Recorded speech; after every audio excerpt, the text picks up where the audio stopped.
क्या हो अगर वो कमरा जहां बैठकर कोई इंसान काम कर रहा है, या फिर वो क्लासरूम जहां कोई छात्र पढ़ रहा है, वो सिर्फ ईंट और पत्थर का एक निर्जीव ढांचा ना होकर एक मास्टरमाइंड हो। एक सक्रिय मास्टरमाइंड। हाँ, बिल्कुल। अक्सर जब हम किसी जगह या स्पेस के बारे में सोचते हैं तो दिमाग में बस चार दीवारें आती हैं, है ना? एक छत और कुछ फर्नीचर। सही बात है। हम उसे बस एक डिब्बे की तरह देखते हैं। बिल्कुल। हम मान लेते हैं कि स्पेस तो बस एक खाली डब्बा है, एक खामोश सा बैकग्राउंड है जहां असली जिंदगी घटित हो रही है।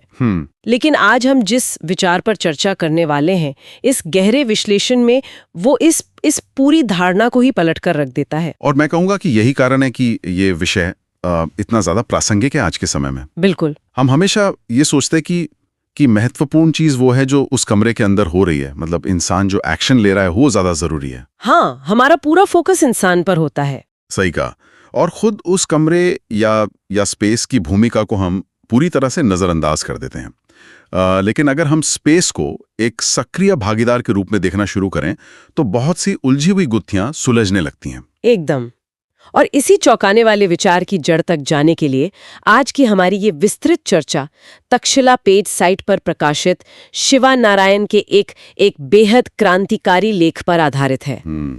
लेख का शीर्षक है फिलॉसफी ऑफ ज्ञानपीठ स्पेस। और हमारा आज का जो मिशन है ना, वो बस इस विचार की तह तक जाना है कि जगह या स्पेस कोई निष्क्रिय बैकग्राउंड नहीं है, बल्कि यह एक सक्रिय नियम आधारित ढांचा है। बिल्कुल, एक पूरा सिस्टम। हाँ, एक ऐसा सिस्टम जो हमारी शिक्षा, हमारे रोजगार और यहाँ तक कि पूरी मानव सभ्यता की दिशा को नियंत्रित करता है। बहुत बड़ा क्लेम है ये, है ना? चलिए इसको थोड़ा विस्तार से समझते हैं। सबसे पहले ज्ञानपीठ का पारंपरिक अर्थ होता है ज्ञान का आसन या ज्ञान प्राप्त करने की जगह। हाँ, ट्रेडिशनली तो यही मतलब है। लेकिन इस लेख में इसका दायरा बहुत बड़ा कर दिया गया है। तो मैं सोच रही थी, क्या हम इस ज्ञानपीठ स्पेस को किसी कंप्यूटर के ऑपरेटिंग सिस्टम की तरह देख सकते हैं?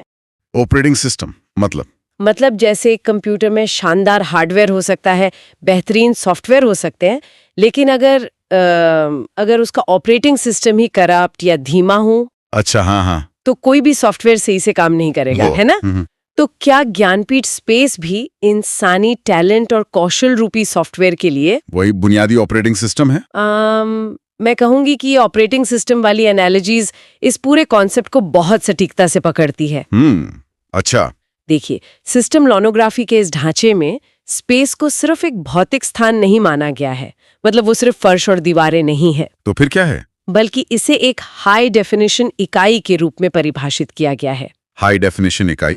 हाँ, जब कोई स्पेस हाई डेफिनेशन होता है तो वो केवल लोगों को खड़े रहने की जगह नहीं देता, बल्कि वो 5 बहुत ही महत्वपूर्ण तत्वों के ट्रांसफर यानी हस्तांतरण को गहराई से नियंत्रित करता है। ओके, 5 तत्व कौन से हैं वो? ये 5 तत्व हैं: लोग, वस्तुएं, सेवाएं, शक्ति और अर्थव्यवस्था। अब यहाँ थोड़ा रुकते हैं। हाँ, बताइए। लोग और वस्तुएं तो समझ में आती हैं कि एक जगह से दूसरी जगह जा रही हैं, मतलब फिजिकल चीजें हैं। बिल्कुल। लेकिन एक कमरा या एक स्पेस शक्ति और अर्थव्यवस्था को कैसे ट्रांसफर या कंट्रोल कर सकता है? ये सुनने में थोड़ा अमूर्त लग रहा है, थोड़ा एब्स्ट्रैक्ट सा। हाँ, पहली बार सुनने में ऐसा ही लगता है। इसे एक बहुत ही व्यावहारिक उदाहरण से समझते हैं। ठीक है। मान लीजिए हम किसी अदालत या कोर्ट रूम के स्पेस को देखते हैं। कोर्ट रूम का डिजाइन ही कुछ ऐसा होता है कि जज की कुर्सी सबसे ऊंचाई पर होती है ना? हाँ, बिल्कुल, एक पोडियम जैसा होता है। वकीलों के खड़े होने की जगह अलग होती है और कटघरा एकदम अलग होता है। वो स्पेस अपने आर्किटेक्चर के जरिए ही शक्ति या पावर का ट्रांसफर कर रहा है। अरे वाह! वहां घुसते ही वो बिना एक शब्द बोले हर इंसान को पता चल जाता है कि अथॉरिटी किसके पास है। मतलब स्पेस खुद बता रहा है कि पावर डायनामिक्स क्या है। एग्जैक्टली। इसी तरह जब हम अर्थव्यवस्था की बात करते हैं तो जरा सिलिकॉन वैली के किसी ओपन प्लान ऑफिस या कोवर्किंग स्पेस की कल्पना कीजिए, जहां कांच की दीवारें होती हैं और सब ओपन होता है। हाँ, वहां का स्पेस इस तरह डिजाइन किया गया है कि अलग अलग फील्ड के लोग आसानी से टकराएं, चाय की मशीन के पास आइडिया एक्सचेंज करें। वो स्पेस सिर्फ काम करने की जगह नहीं है, वो इनोवेशन को जन्म देकर सीधी तौर पर अर्थव्यवस्था का ट्रांसफर कर रहा है। ये नजरिया वाकई दिलचस्प है। इसका सीधा मतलब ये है कि कि अगर स्पेस का डिजाइन गलत है तो वहाँ अर्थव्यवस्था या ज्ञान का प्रवाह अपने आप रुक जाएगा। बिल्कुल रुक जाएगा। चाहे वहाँ कितने भी टैलेंटेड लोग क्यों ना बैठे हो। और यहाँ तो सबसे रोचक बात है वो ये है कि यही इस थ्योरी का सबसे बड़ा शिफ्ट है। ज्ञानपीठ स्पेस मुख्य रूप से 3 सिद्धांतों पर काम करता है। अच्छा, वो 3 सिद्धांत क्या है? पहला सिद्धांत यही है कि स्पेस एक ट्रांसफर माध्यम के रूप में काम करता है। इसे बिजली की वायरिंग की तरह समझें। वायरिंग की तरह? हाँ, अगर वायरिंग सही है तो करंट बिना किसी रुकावट के बहेगा। लॉजिकल है। दूसरा सिद्धांत यह है कि स्पेस एक नियम आधारित वातावरण है। मतलब हर जगह के अपने छिपे हुए स्थानिक नियम होते हैं। स्थानिक नियम यानी स्पेशियल रूल्स। हाँ, जैसे क्लासरूम के नियम वर्कशॉप से अलग होते हैं। एक सही स्पेस अपने अंदर मौजूद लोगों से सही व्यवहार करवा लेता है। मतलब हमें उन्हें बताने की जरूरत नहीं पड़ती, स्पेस खुद डिक्टेट करता है। बिल्कुल। और तीसरा सिद्धांत कहता है कि ज्ञानपीठ स्पेस एक जीवंत ढांचा है, एक लिविंग फ्रेमवर्क। Living framework. हाँ, एक अच्छा स्पेस कभी स्थिर नहीं रहता। वो लोगों की जरूरतों और समय के साथ इवॉल्व होता है, खुद को ढालता है। एक मिनट, यहाँ मुझे एक सवाल पूछना है। हाँ, बिल्कुल पूछिए। अगर स्पेस ही सब कुछ तय कर रहा है कि ज्ञान कैसे बहेगा, अर्थव्यवस्था कैसे काम करेगी, तो क्या हम इंसान की अपनी इच्छा शक्ति को, ह्यूमन एजेंसी को, हाँ, ह्यूमन एजेंसी को बहुत कम नहीं आंक रहे? हम इतिहास में ऐसे हजारों उदाहरण देखते हैं जहां लोगों ने बहुत ही खराब जगहों, टूटे फूटे घरों और अभावों के बीच से निकलकर महान चीजें हासिल की हैं। बिल्कुल की हैं। तो फिर स्पेस ही अल्टीमेट मास्टरमाइंड कैसे हुआ? अगर इंसान चाहे तो वो किसी भी स्पेस को मात दे सकता है ना? ये एक बहुत ही जायज और महत्वपूर्ण सवाल है। देखिए, इंसान की इच्छा शक्ति असीमित होती है और अपवाद हमेशा होते हैं। हाँ, एक्सेप्शंस तो है। कुछ असाधारण लोग किसी भी खराब व्यवस्था को, खराब स्पेस को तोड़कर बाहर निकल सकते हैं। लेकिन सिस्टम लर्नोग्राफी अपवादों पर बात नहीं करती।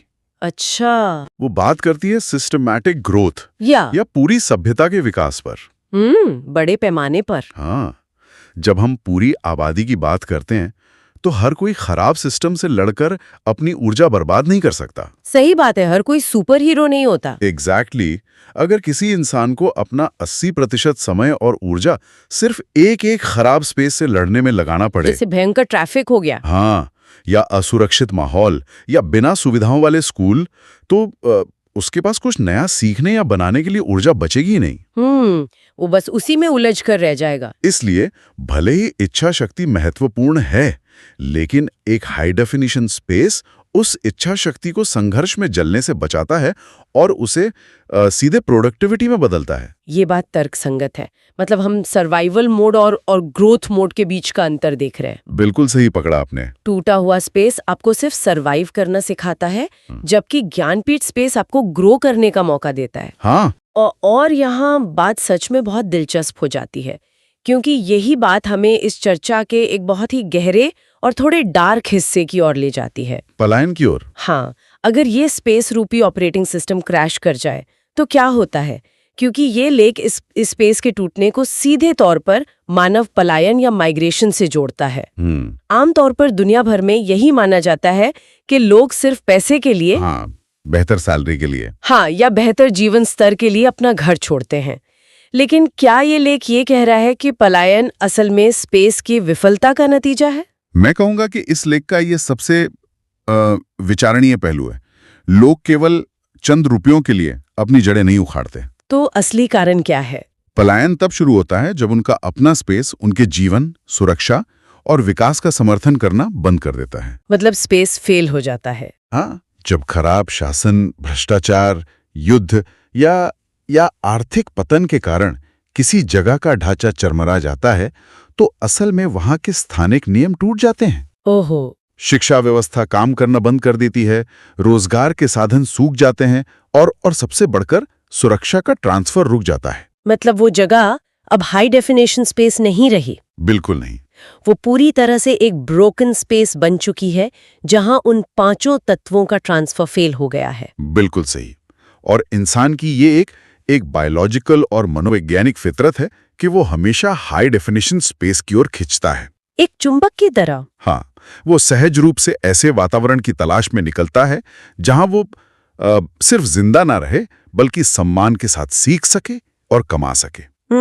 यही कारण है कि दुनिया भर में एक ब्रेन ड्रेन देखने को मिलता है। हाँ, टैलेंटेड लोग बाहर चले जाते हैं। टैलेंटेड लोग उन शहरों या देशों की ओर भागते हैं जहां मजबूत शिक्षण संस्थान हैं, पारदर्शी नियम हैं और सुरक्षित समुदाय हैं। ये तो फिजिकल स्पेस की बात हो गई। यहाँ तक कि आज के दौर में अगर हम ध्यान दें तो रिमोट वर्क और फ्रीलांसिंग वाले जो सुरक्षित डिजिटल प्लेटफॉर्म्स है ना, वे भी एक तरह के नए हाई डेफिनेशन स्पेस बन गए हैं जो बिना किसी भौगोलिक सीमा के पूरी दुनिया के टैलेंट को अपनी ओर खींच रहे हैं। वाह, ये पलायन को देखने का एकदम नया चश्मा है। हम हमेशा इसे एक आर्थिक समस्या के रूप में दर्ज करते हैं, जबकि ये है नहीं। असल में ये एक स्थानिक समस्या है, स्पेशल क्राइसिस। बिल्कुल।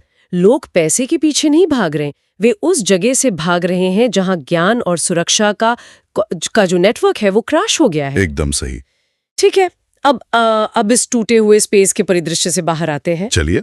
अगर हमें इस पलायन को रोकना है या अपने आसपास एक आदर्श ज्ञानपीठ स्पेस का निर्माण करना है, तो इसकी शुरुआत कहाँ से होगी? इसकी शुरुआत होगी सीखने के तरीकों को बदलने से। सीखने के तरीके। लेख में शिक्षा व्यवस्था पर काफी गहरी चोट की गई है। तो आखिर इस सबका मतलब क्या है? क्या हमारे जो पारंपरिक स्कूल हैं, हाँ, जो ढांचा हम सालों से देख रहे हैं, जो हमारे टॉकिंग क्लासरूम्स हैं, क्या वे पूरी तरह से गलत डिजाइन पर खड़े हैं? कई बार तो पारंपरिक क्लासरूम देखकर ऐसा लगता है जैसे कोई होस्टेड सिचुएशन चल रही हो। Hosted situation. हाँ, वो कैसे? अरे, जहां एक टीचर लगातार बोल रहा है और बाकी सारे बच्चे बस उस घंटे के खत्म होने का इंतजार कर रहे हैं। आपकी ये होस्टेड सिचुएशन वाली बात बहुत हद तक सच है। अगर हम इसको बड़े पैमाने पर देखें तो सिस्टम लर्नोग्राफी इसी पारंपरिक ढांचे पर सीधा प्रहार करती है। अच्छा। जो हमारे आज के टॉकिंग क्लासरूम हैं, वो मुख्य रूप से मौखिक हस्तांतरण पर निर्भर हैं, वर्बल ट्रांसमिशन। मतलब सिर्फ बोलकर पढ़ाना। हाँ, वहां ज्ञान सिर्फ शब्दों के जरिए हवा में उछाला जा रहा है और ये मान लिया जाता है कि सामने बैठा छात्र उसे बस एक स्पंज की तरह सोख लेगा, जो कि असल में होता नहीं है। बिल्कुल नहीं होता। ज्ञानपीठ स्पेस ये मानता है कि असल सीखना सिर्फ सुनने से नहीं होता। लेख यहाँ दो बहुत ही भारी और तकनीकी शब्दों का इस्तेमाल करता है। वो क्या है? ब्रेन पेज डेवलपमेंट और मोटर साइंस। यही वो जगह है जहां मुझे लगता है कि हमें थोड़ा और गहराई में जाना चाहिए। ये मोटर साइंस क्या है? मैं समझाता हूँ। मतलब क्या इसका अर्थ सिर्फ इतना है कि चीजों को अपने हाथ से करके सीखो, लर्निंग बाय डूइंग? क्योंकि ये तो हम सालों से सुनते आ रहे हैं। इसमें नया क्या है? इसमें नया है इसका बायोलॉजिकल और न्यूरोलॉजिकल आधार। अच्छा, न्यूरोलॉजी से जुड़ा है। हाँ, जब हम मोटर साइंस कहते हैं तो इसका मतलब सिर्फ हाथ पैर हिलाना या किसी मॉडल को चिपकाना नहीं है। ये सीधे तौर पर इंसान के दिमाग की बनावट से जुड़ा है। कैसे? देखिए, जब कोई छात्र केवल सुनता है तो जानकारी उसके दिमाग के ऑडिटरी कॉर्टेक्स तक जाती है। ऑडिटरी कॉर्टेक्स, जो कि बहुत जल्दी भूल जाने वाली शॉर्ट टर्म मेमोरी का हिस्सा है। लेकिन जब वही छात्र उठकर कोई काम करता है, किसी टूल को अपने हाथों से पकड़ता है या किसी मशीन के पुर्जे जोड़ता है, तो क्या होता है? तो उसके दिमाग का मोटर कॉर्टेक्स सक्रिय हो जाता है। और ये मोटर कॉर्टेक्स क्या करता है? यह शारीरिक गतिविधियों को नियंत्रित करता है। जब शरीर कोई काम करता है तो दिमाग में नए न्यूरल पाथवे या तंत्रिका मार्ग बहुत तेजी से और स्थायी रूप से बनते हैं। ओहो! इसी प्रक्रिया को ब्रेन पेज डेवलपमेंट कहा गया है। आप दिमाग में सचमुच एक नया पेज लिख रहे होते हैं। मतलब फिजिकल एक्शन से मेमोरी पक्की हो रही है। बिल्कुल। मोटर साइंस के जरिए जानकारी एक अमूर्त विचार से निकलकर मसल मेमोरी और परमानेंट स्किल में बदल जाती है। समझ गई। इसीलिए ज्ञानपीठ स्पेस में पारंपरिक क्लासरूम की जगह मिनिएचर स्कूल और टास्क आधारित मॉड्यूल की वकालत की गई है। मिनिएचर स्कूल, इसको अगर विजुअलाइज करें तो इसका मतलब है कि एक ऐसा क्लासरूम जहां डेस्क एक के पीछे एक लाइन में नहीं लगे। हाँ, वो बोरिंग सेटअप नहीं है, बल्कि वो किसी हाईटेक लैब या वर्कशॉप जैसा दिखता है। वहाँ छोटे छोटे समूह हैं और हर समूह किसी खास प्रोजेक्ट पर काम कर रहा है। बिल्कुल सही इमेजिन कर रही हैं आप। उस स्पेस का डिजाइन ही कुछ ऐसा है कि आपको अपनी कुर्सी से उठना ही पड़ेगा, उपकरणों का इस्तेमाल करना ही पड़ेगा, अपनी टीम के साथ बातचीत करनी ही पड़ेगी। हाँ, वहाँ स्पेस खुद एक साइलेंट टीचर बन गया है जो आपको एक्शन लेने पर मजबूर कर रहा है। एकदम। वो स्पेस आपको निष्क्रिय रहने ही नहीं देगा। पैसिव तो आप रह ही नहीं सकते। और यहीं पर आपकी वो वायरिंग वाली एनालॉजी बिल्कुल फिट बैठती है। वायरिंग वाली? हाँ, जो आपने शुरू में कहा था। अगर वायरिंग यानी स्पेस का डिजाइन सही है तो आप उसमें जितनी भी हाई वोल्टेज जानकारी डालेंगे वो सीधे एक्शन और स्किल में कन्वर्ट हो जाएगी। और अगर वायरिंग खराब हो तो? अगर वायरिंग खराब है, यानी छात्र एक बोरिंग क्लासरूम में 6 घंटे फंसा हुआ है, तो अंतत जानकारी का ओवरलोड सिर्फ शॉर्ट सर्किट पैदा करेगा, उफ, जिसे हम आज के समय में स्टूडेंट बर्नआउट, स्ट्रेस या पढ़ाई से अरुचि कहते हैं। ये बहुत ही सटीक विश्लेषण है। लेकिन अब इस विचार को थोड़ा और आगे बढ़ाते हैं। चलिए, हमने मान लिया कि हमने तक्षशिला मॉडल या ब्रेन पेंच क्लासरूम के तहत बेहतरीन स्कूल बना लिए। ठीक है। लेकिन जब वो छात्र उस बेहतरीन मिनिएचर स्कूल से बाहर निकलेगा तो उसे काम करने के लिए किसी ऑफिस या इंडस्ट्री में जाना होगा। बिल्कुल जाना होगा। अगर वहां का स्पेस टूटा हुआ मिला तो सारा किया धरा बेकार हो जाएगा। इस लेख में भविष्य के निर्माण या इसके व्यवहारिक अनुप्रयोग को कैसे जोड़ा गया है, ये सिर्फ शिक्षा तक तो सीमित नहीं रह सकता। मैं कहूंगा कि ये एक बहुत ही क्रिटिकल लॉजिकल जंप है। ज्ञानपीठ स्पेस केवल एक शैक्षणिक थ्योरी नहीं है, ये एक पूरी सभ्यतागत मास्टर प्लान है, एक सिविलाइजेशनल मास्टर प्लान, जिसकी हमने अभी बात की। हाँ। अब दूसरा स्तर आता है उद्योग या इंडस्ट्री। एक बार जब टैलेंट तैयार हो जाए तो उसे खपाने के लिए स्मार्ट और एर्गोनॉमिक वर्कस्पेस की जरूरत होती है। स्मार्ट और एर्गोनॉमिक वर्कस्पेस, यहाँ एर्गोनॉमिक से मतलब सिर्फ आरामदायक कुर्सियों या आंखों को न चुभने वाली लाइटिंग से तो नहीं है? नहीं, यहाँ एर्गोनॉमिक का मतलब काफी व्यापक है। इसका मतलब है एक ऐसा वर्कस्पेस डिजाइन करना जो इंसानी कॉग्निशन यानी सोचने की क्षमता के साथ सिंक में हो। मतलब दिमाग के काम करने के तरीके से जुड़ा हो। बिल्कुल। उदाहरण के लिए एक ऐसा ऑफिस जहां डीप वर्क के लिए शांत जोन हो, क्वाइट जोन्स, और कोलैबोरेशन के लिए इंटरैक्टिव स्पेस हो, जहां सूचनाएं और सेवाएं इस तरह बहें कि किसी भी कर्मचारी को एक छोटी सी जानकारी के लिए 3 दिन का इंतजार न करना पड़े। हाँ, वो फाइलें इधर से उधर भटकती ना रहें। सही कहा। अगर ऑफिस का स्पेस इस तरह डिजाइन किया गया है कि अलग अलग विभागों के बीच अदृश्य दीवारें बनी हुई हैं, साइलोज बने हुए हैं, तो वो अर्थव्यवस्था का ट्रांसफर रोक देगा। ठीक है, तो हमने एक बेहतरीन स्कूल बना लिया और एक शानदार एर्गोनॉमिक ऑफिस भी तैयार कर लिया। हाँ। लेकिन मान लीजिए कि उस कर्मचारी को अपने घर से उस ऑफिस तक पहुंचने के लिए रोज 2 घंटे भयंकर ट्रैफिक, प्रदूषण और खराब सड़कों से जूझना पड़ता है। बहुत ही आम बात है आजकल। हाँ, तो ऑफिस पहुंचने तक उसकी आधी ऊर्जा तो वहीं खत्म हो जाएगी। तो क्या इसका मतलब ये है कि उसका स्पेस अभी भी फेल हो रहा है? यही वो बिंदु है जहां ये थ्योरी अपने तीसरे और सबसे विशाल ढांचे में प्रवेश करती है। और वो क्या है?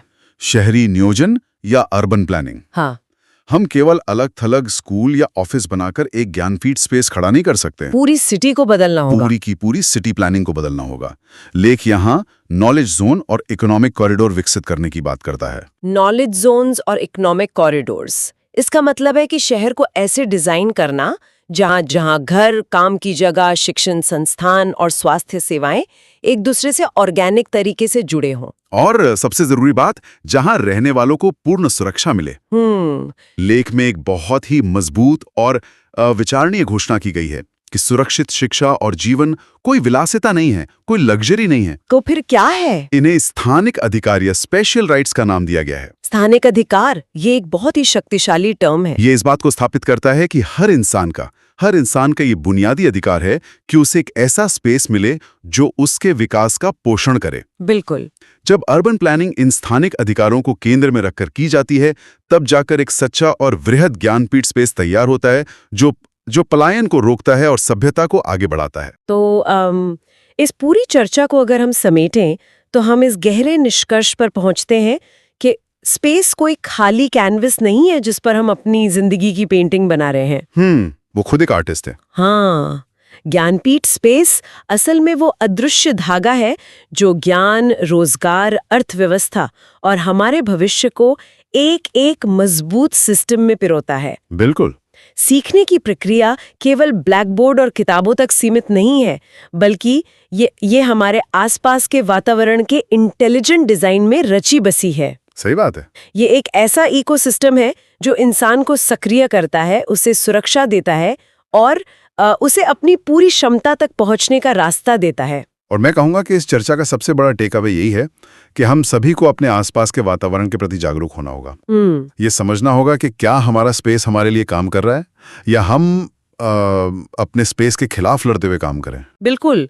कोई भी जो सुन रहा है आज के इस विश्लेषण को, वो शायद अब अपने आसपास की भौतिक जगहों को एक नए और विश्लेषणात्मक नजरिए से देखेगा। देखना भी चाहिए। अगर कोई आज अपने ऑफिस की डेस्क, अपनी वर्कशॉप या अपने वर्क फ्रॉम होम वाले कमरे को ध्यान से देखे तो ये सवाल उठना लाजमी है कि क्या वो जगह एक हाई डेफिनेशन ज्ञानपीठ स्पेस है? क्या वहां बैठकर ऐसा महसूस होता है कि ऊर्जा और विचारों का प्रवाह सही से हो रहा है, या फिर वो डिजाइन अंदर ही अंदर थका रहा है और वहां से बस भागने का मन करता है? ये आत्म मूल्यांकन बहुत जरूरी है आज की डेट में। हाँ, लेकिन इस पूरी चर्चा को खत्म करने से पहले एक नया और थोड़ा बेचैन करने वाला विचार है जो मेरे दिमाग में आ रहा है। अच्छा, वो क्या है? देखिए, इस पूरे लेख में और हमारी चर्चा में हमने ईंट, पत्थर, क्लासरूम, ऑफिस और शहरों की बात की। मतलब फिजिकल स्पेस की। हाँ, भौतिक चीजों की। लेकिन अगर हम आज की वास्तविकता को देखें तो हमारा ज्यादातर काम, हमारी पढ़ाई, हमारी मीटिंग्स और यहाँ तक कि हमारे रिश्ते सब स्क्रीन पर आ गए। हाँ, सब कुछ कंप्यूटर और मोबाइल स्क्रीन पर सिमट गया है। ये आज के समय का सबसे बड़ा सच है। तो ऐसे में सवाल ये उठता है कि क्या ये जो डिजिटल इंटरफेस हैं, हमारे ऐप्स, हमारे वीडियो कॉल के सॉफ्टवेयर, हमारे सोशल मीडिया प्लेटफॉर्म्स, क्या ये आज के युग के नए स्पेस हैं?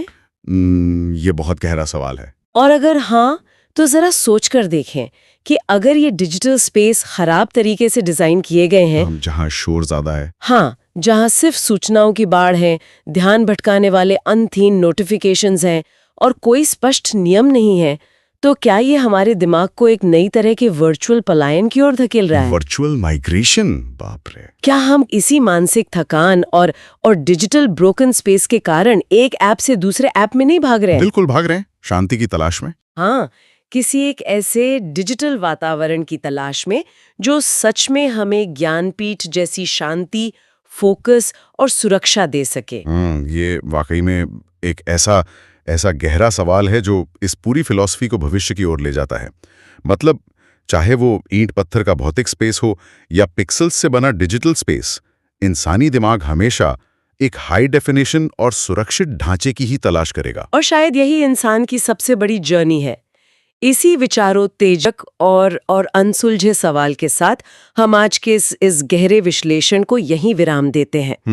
जो भी लोग सुन रहे हैं, अपने आसपास के भौतिक और डिजिटल दोनों तरह के स्पेस को पहचानिए और सोचिए कि क्या वे आपके स्थानिक अधिकारों का सम्मान कर रहे हैं। इस चर्चा में जुड़ने के लिए बहुत बहुत धन्यवाद।